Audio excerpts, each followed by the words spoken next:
నిజం చేదుగా ఉంటుంది, అబద్ధం అందంగా ఉంటుంది. కాబట్టి నిజాల కంటే అబద్ధాలు మాట్లాడుకోవడం అలవాటు పడిపోతున్నటువంటి రోజు.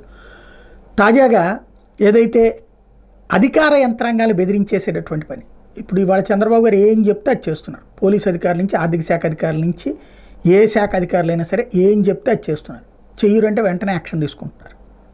అంటే ప్రభుత్వం ఏం చెప్తే అది చేయడం అధికారుల బాధ్యత. అట్లాగే జగన్ హయాంలోనూ చేశారు.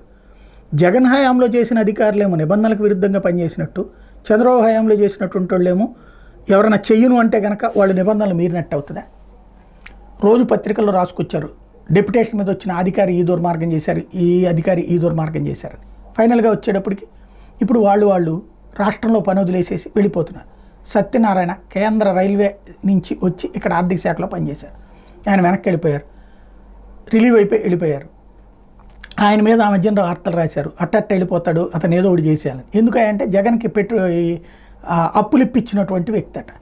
అప్పులు ఏ ఏ మార్గాల్లో అప్పులు తెచ్చుకోవాలో ఇప్పుడు చంద్రబాబుకి చెప్పే సలహాదారులు ఉంటారు, అప్పుడు ఆయనకి చెప్పే సలహాదారులు ఉంటారు. దాని ప్రకారం అప్పులు తెచ్చుకుంటారు. కానీ ఆ వ్యక్తిని దొంగగా చూపించే ప్రయత్నం చేశారు.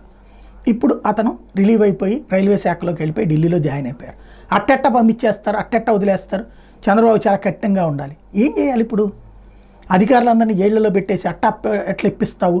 లేకపోతే కనుక నువ్వు అప్పుడు జగన్ చెప్పినట్టు ఎట్ట నడుచుకుంటావు అంటే ఇప్పుడు నీ మాట ఎందుకు వింటారు అధికారులు? ఇది కామన్ సెన్స్. బట్ పత్రికలు పార్టీ కార్యకర్తల్లా ఆలోచించడం మానేసి ఆలోచించడం ప్రారంభించడంతో వస్తున్న సమస్య ఇదంతా.